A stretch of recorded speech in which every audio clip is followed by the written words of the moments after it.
the station's robotic crew member, Robonaut's getting some upgrades today. Here to tell us more about what's taking place, where we've come from, and where we're going with the first humanoid robot in space, Dr. Ron Diftler, the principal investigator and the project manager for Robonaut 2. Ron, first off, thanks so much for joining me today. And if you could set the stage a little bit, so Robonaut's been on board for a few years. What's the work that's been going on? What have you guys been doing with it on board? Well, it's my pleasure to be here today, Dan. Since we've had the Robonaut on space station, after we completed our checkouts, the first thing we did was we said hello to the world using American Sign Language, moved on for some crew interaction, shaking hands with Commander Dan Burbank at the time. Since then, we've been using the task board and trying out many of the different things that we had previously tested on the ground, working with knobs and switches, buttons, various other interfaces. Most recently, we've moved on to working with tools and soft goods. Soft goods being very important, especially when the robot's ultimate goal is to work EVA. Working with soft goods are things you find throughout the space station. So soft goods, things like space covers, blankets, etc. Our most recent activity was working with teleoperation. That is, one of the astronauts, Tom Marshburn, put on a collection of virtual reality gear and controlled the robot inside the station, simulating it as if we were outside. And he caught our first free-floating object, which was very exciting to us. So kind of like the world's coolest video game taking place in space right now. Absolutely. So, and obviously, Robonaut created to be kind of another set of helping hands to the astronauts on board the station, and it needs more than just hands. It needs some legs too. So you guys have been developing these climbing legs for the robot. Absolutely. You can only do so much if you're fixed on a stanchion, which is what we've been on for the last couple of years. With the addition of legs, we'll be able to go mobile. As a matter of fact, here you can see in the video, this is our ground unit for Robonaut, actually our certification ground unit. And there it is practicing climbing. And in this case, we took a truss system, put it on our air-bearing floor, which is kind of like an air hockey table, except in reverse. The whatever's floating on top of it's emitting a thin layer of air so it can float. We are using our grippers to then move that back and forth, simulating as if the actual robot was climbing through the station. And we've had very good results with that, as you can even see during this video. So they definitely don't look like traditional legs.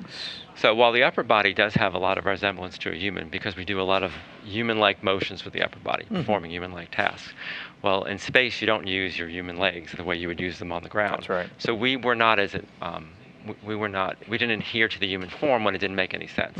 In the case of space, you want legs that are going to give you more of a climbing capability than a walking capability. So they're longer legs with more degrees of freedom, greater flexibility for us to be able to reach from one handrail to another and over maybe a little bit larger distances than you might normally expect. Okay, now the legs have been up there for a couple of months now, but we can't just throw them on. We have to get Robonaut ready first. So what are some of the upgrades that have been taking place, and what are some of the upgrades that are taking place this week? So a few weeks ago, we finished the upgrades to the torso. When Robonaut was originally built, we did not have legs in mind. So we had to go inside and increase and modify the infrastructure to support legs, support all the wiring. We also replaced our computer system because now we have more joints to control, so we need more computer power. We made all those changes, and actually here you can also see an additional change we made on the robot, which was we upgraded the helmet. We learned on the ground that there were ways to improve our vision system by making modifications to the helmet, so we included that as part of the upgrades to increase our overall capability. Doing a little brain surgery on That's right. orbit there. There's astronaut Steve Swanson making modifications to the helmet. So we upgraded the body, put all the hooks we needed, so that when we attach the legs, we can connect everything together. Here you see the legs. They were sent up, folded up, and they actually have handrails. Our protocol on space station is that one leg must always be engaged. No free-floating robots inside the space station. So you see two handrails that'll be used in part of the assembly process.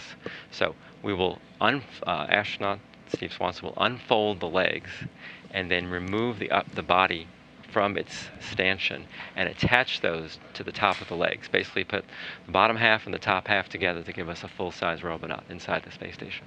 Okay. And I think we have some more images. So you mentioned it's been on a stanchion a lot, and I think we have another picture. So what are we looking at right here? That's the interface at the top of the legs that will mate with a matching interface that we recently installed with the torso upgrades, and the two can be put together, and you can actually see some guide pins there.